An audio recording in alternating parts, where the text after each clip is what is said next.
Good morning, grade 10 homerooms. This is Miss Colton, head of guidance. We are about to embark on course selection again in the next couple of weeks, and I wanted to create this slideshow to help you in choosing your classes and reminding you how to do that. So let's get started. So the first thing that I would like you to review are the Bramley course offering sheets, and I have posted that in the Google Classroom. I just want to show you quickly what that sheet looks like so that you know how important it is. So this is the grade 10 one. This is the grade 11 Bramley course offering sheet, again, posted on the Classroom, and it goes through all of the classes that you could take. Here's all of the arts, the businesses, Canadian World Studies, like travel and tourism, law, computer studies, okay? And then I put very specifically what to choose depending on what pathway you are. So for example, just grade 11 students, these are the classes to choose: your English, your math, plus your 6 optional courses. Okay, review your compulsory grouping to ensure completion, which I'll talk about. If you're an immersion student, English and math is the only 2 mandatory, but then you need to take your French, your anthropology, sociology, and psychology in immersion, and leadership or gym.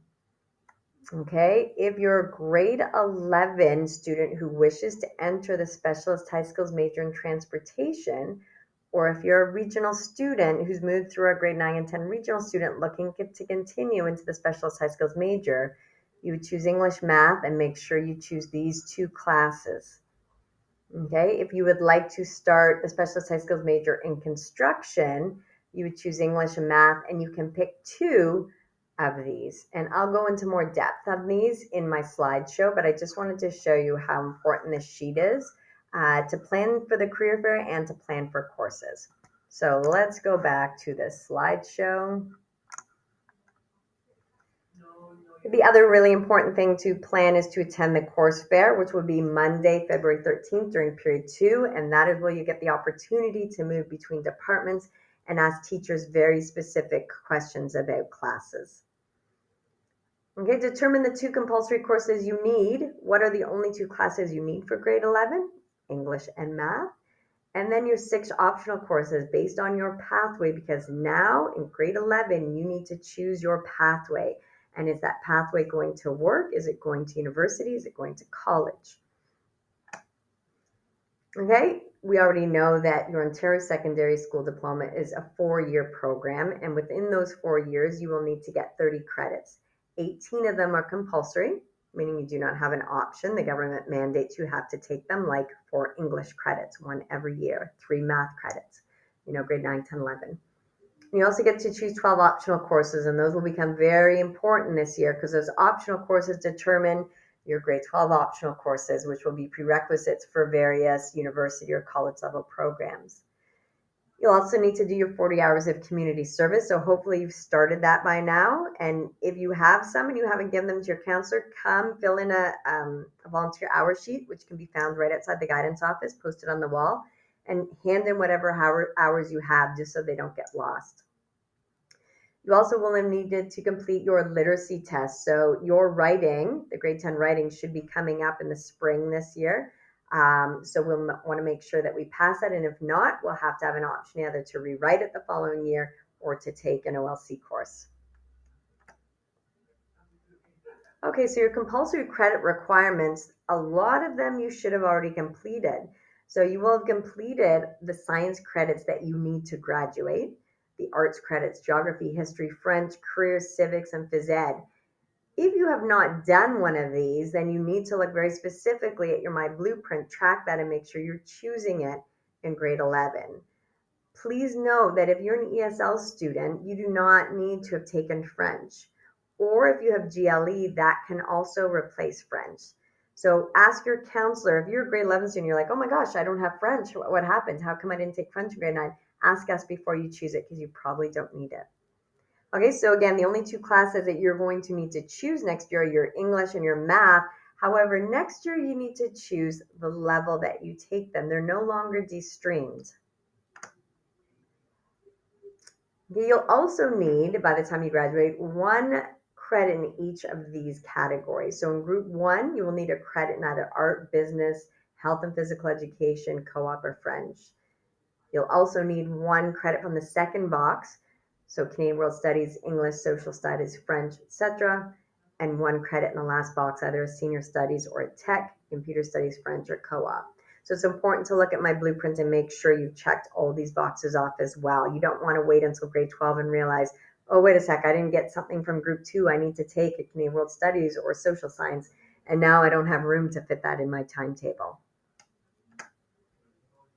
Okay, so these are the pathways. Again, grade 9 was de-streamed for you. Grade 10 has been mostly de-streamed for you. Now in grade 11, you need to choose a pathway. So your grade 10 courses, de-streamed courses, will move into either university level classes, mixed level classes, or college level classes.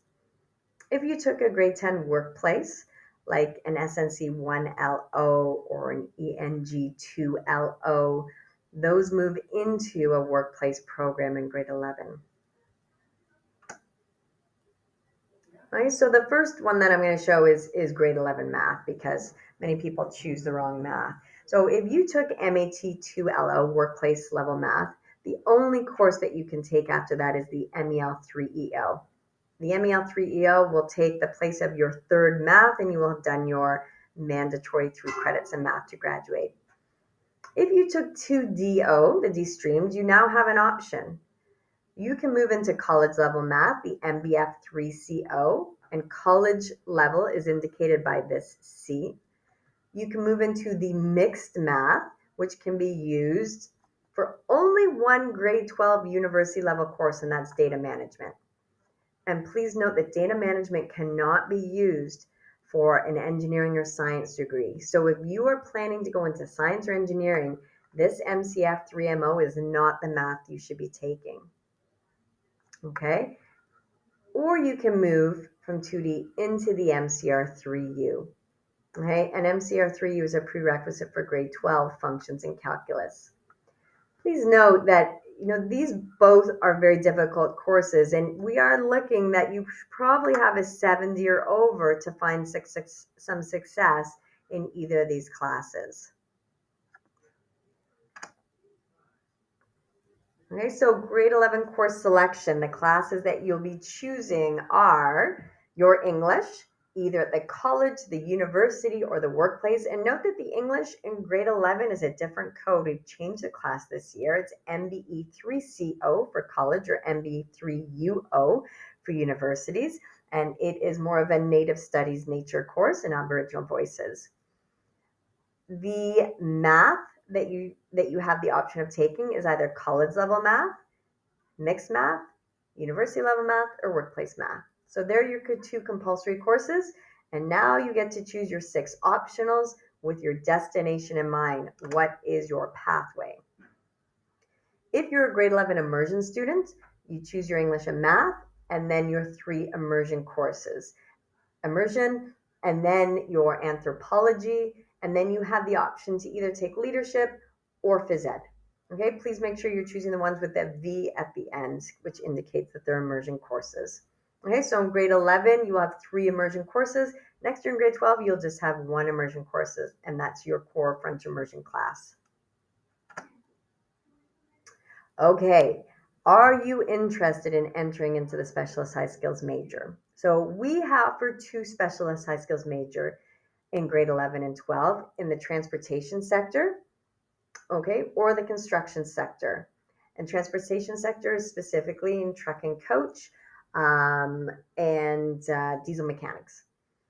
When you do the specialist high skills major, you will get a red seal on your diploma. It's a special high school diploma that shows you're more qualified than anybody else in that particular industry or that particular field. If you enroll in the specialist high skills major, what you need to do is you need to take 2 transportation or construction credits in grade 11. You will also need to take 2 transportation or construction credits in grade 12. And you will need to do either a 2 credit or 4 credit co-op. If you are university bound, you will do a 2 credit co-op in grade 11. If you are college level, college bound, I would recommend a 4 credit co-op in grade 12, because 4 credit allows you to be part of the OEAP, or the Ontario Youth Apprenticeship Program. If you would like to take the specialist high skills major, you choose your English and math. And then if you would like to move into the transportation specialist high skills major, you would take TTJ 3CH and TTT 3CH. If you're moving into the construction specialist high skills major, you can pick two of the following three, either environmental systems, construction, or tech design. Again, only pick two of those. This is so important, if you are a university-bound specialist high skills major student, you have to take your 2 or 4 credit co-op in grade 11. You will not have room to fit it into grade 12.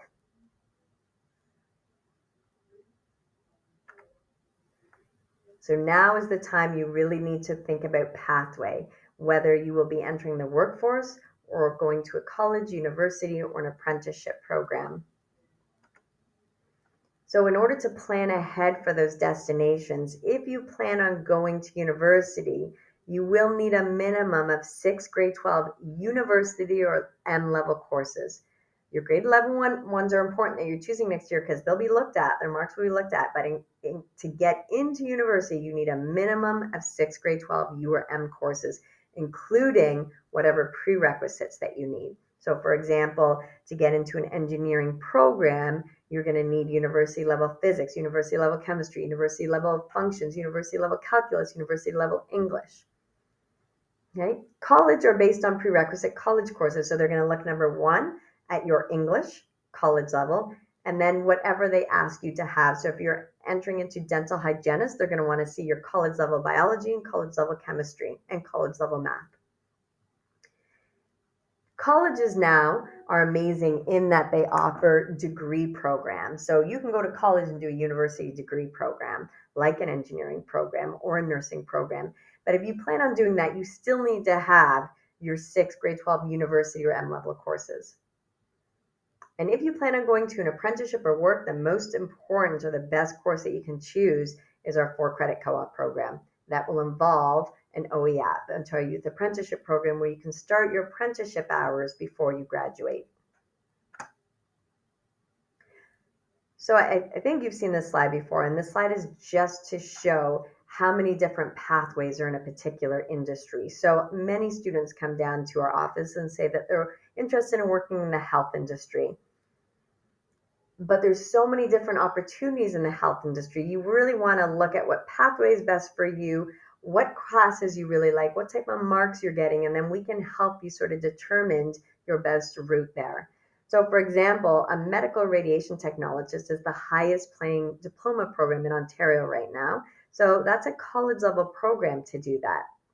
Health administration, so working in the healthcare industry, like managing a hospital, you don't need a science degree. It's actually an arts degree. So you don't need to take all the science and math underneath it, but you're still working in the health industry.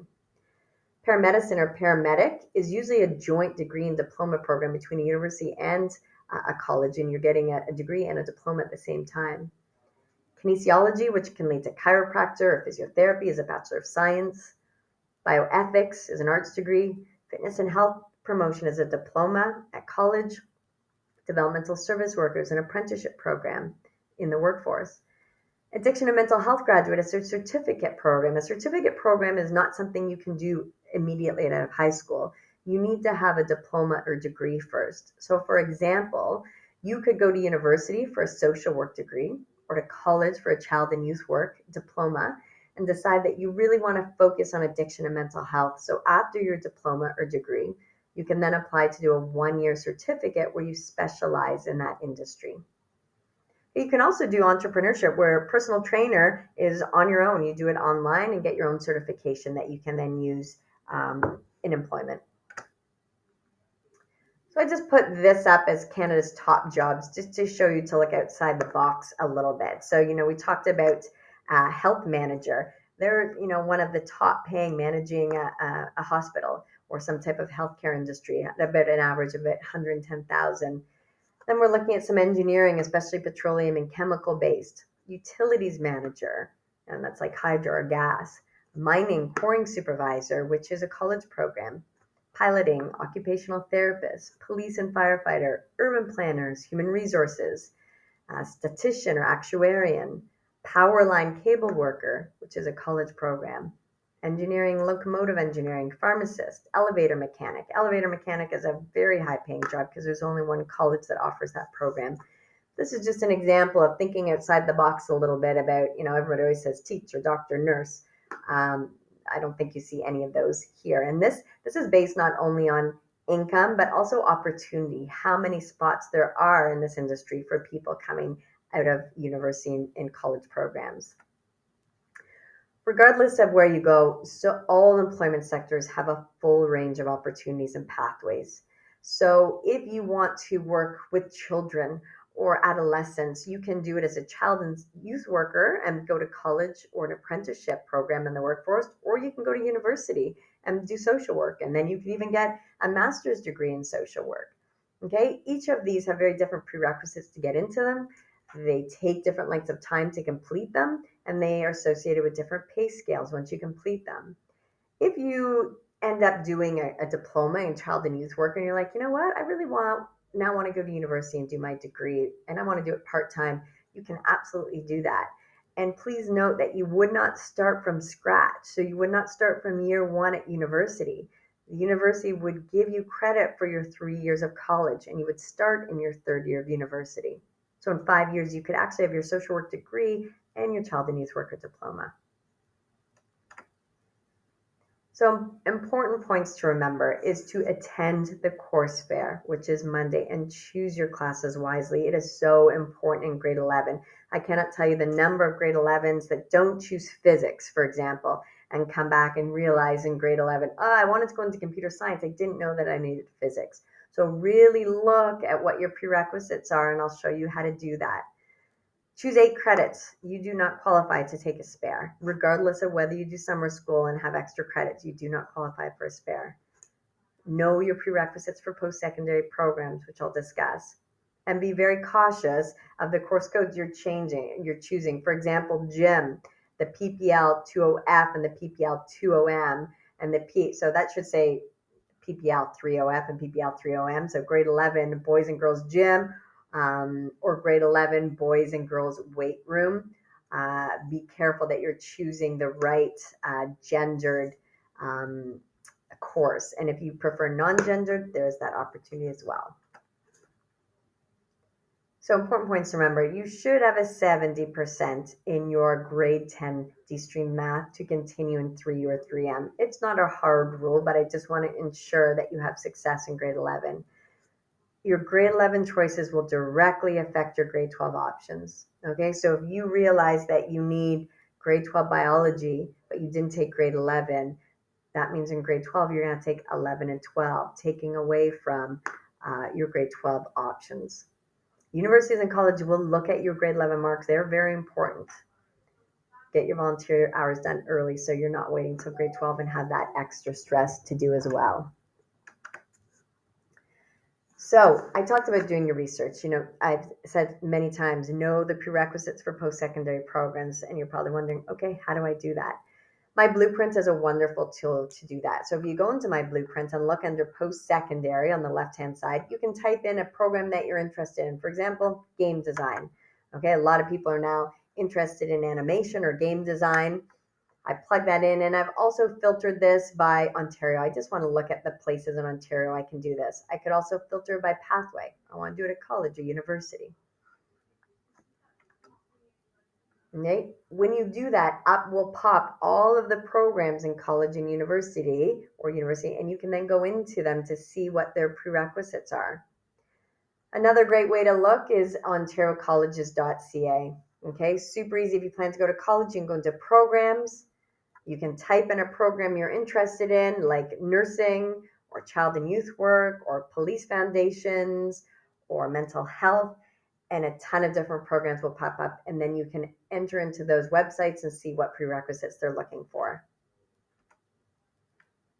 And universities, there's Ontario Universities info.ca. Again, programs, type in the program. It will show you all the universities that offer that program and what the admissions or the prerequisites are to get in. I just want to show you how important it is that you do this. So I've just gone into nursing at Ontario University's info. So I typed nursing into program, And here's popping up 3 programs. Of course, there's many more. I'm just showing you one screen. I can see it's at Queen's, at Ryerson, which is now called University Metropolitan Toronto. And here's the other one. This is nursing at Centennial College at Ryerson, and this is just nursing at Ryerson. So Ryerson has combined with both George Brown and Centennial to offer a mixed nursing degree. It's still the exact same degree. It just means you do 2 years at Centennial College and then 2 years at Ryerson instead of all 4 years at Ryerson. So I can see nursing at Queen's, I need my English with a minimum grade of 75. I need grade 12 biology, grade 12 chemistry, and any 4U math. Okay, any 4U math along with 2 additional credits to make 6. If I go to nursing at Centennial and Ryerson, I can see I need my English, I need my biology, need my chemistry, and I can actually use a grade 11 U or M level math to get in this, or grade 12 math. Okay, so that's very different than what Queen's is asking me for. If I look at just nursing at Ryerson for the 4 years, I can see that, again, here's the grade 11 math or grade 12 math. So that's just showing you the differences between programs. They do not have all the same prerequisites, and that will definitely change the classes that you take. If you're interested in going into an apprenticeship, so a skilled trade, the best research sites are apprenticeshipsearch.com or the new skilled trade page by the Ontario government, or the ontariocolleges.ca that also offers apprenticeships. A lot of students come down, they have one question: do I need math for that? Do I need grade 12 math? What grade 12 math would I need? This is the best site to look at that. So this organizes the universities based on programs. For example, I've looked at kinesiology here. I can see for kinesiology at McGill, I need calculus, which means I also need functions because they're prerequisites. McMaster, I can use functions or calculus. Okay, kinesiology at University of Toronto, functions or calculus. Ontario Tech University, 1 4U math. So I could actually use data management to go to Ontario Tech University. I don't need to take the functions. And Queen's is looking specifically at functions. Okay, so just a really good website. I also put criminology. I can see I don't need math for criminology at Nipissing. I don't need it at Ryerson. I won't need it at Trent, University of Toronto. So it's a great website to just see how many maths you need, how many years of math you need to take. So summer school information should be posted on the classroom shortly, either late February, early March. If you pass the class and want to increase your marks, so if you took, grade 10 English and you got a 55 and you want to increase, it is a month-long course. So plan on taking the month of July for summer school. If you did not pass a course, you do qualify to take a 2-week makeup if they offer it. I know that seems a little backwards. If you fail, it's only 2 weeks. If you pass, it's a month, but that's the government. If you plan on doing a summer school class, please don't pick it in course selection. So if you're doing a summer school course, to plan ahead. So you decide, I want to do my grade 11 English in summer school instead of next year. Then don't choose it during course selection. And when you submit your courses, please put a note into your counselor that just says, I plan on taking grade 11 English in summer school, so that we don't take a class away and put your English in there thinking you missed it. Okay? Make sure you're looking at this grade 12, grade 10 Google Classroom at least weekly. That's the code right there, but I post everything up there: volunteer postings, work postings, leadership opportunities, volunteer hours. All the course selection material from today is up there. Summer school registration will be put up there. So please make sure you're referencing that classroom at least weekly. Okay, as a reminder, this course option fair is next Monday, February the 13th during period 2, and it will be your opportunity to ask your teachers very specific questions like, what's the food and culture course like? Am I going to do cooking? What's entrepreneurship and marketing? What's the difference between them? Tech design, will that lead me into architecture? What is this music and computers course? So important dates: my blueprint will open the day after the course fair on Tuesday, February the 14th at 8:30, and it will close February 28th at 3 o'clock. And remember, courses filled by first come, first serve. So course size is limited in a lot of courses, especially, if you're talking about the specialist high skills major, they're small classes and we can't afford to run a ton of sections. So really the first people that choose those classes will be the first to get into them. If you don't remember how to access my blueprint, which is on your BYOD, there is an instruction video that I posted into the classroom that is just a quick reminder on how to access it and how to choose classes within the program. So I hope that that was helpful for you. Again, grade 11 is a really important year to choose your classes. If you would like some help from counselors, there is help being offered in the library over 2 days, which is on the dates that's posted in the classroom. And or you can make an appointment with your counselor to come and talk to us about it, or you can have this opportunity right now to ask your homeroom teacher some questions. Okay, so I hope you have a great day, and make sure you choose classes as soon as possible. Thanks.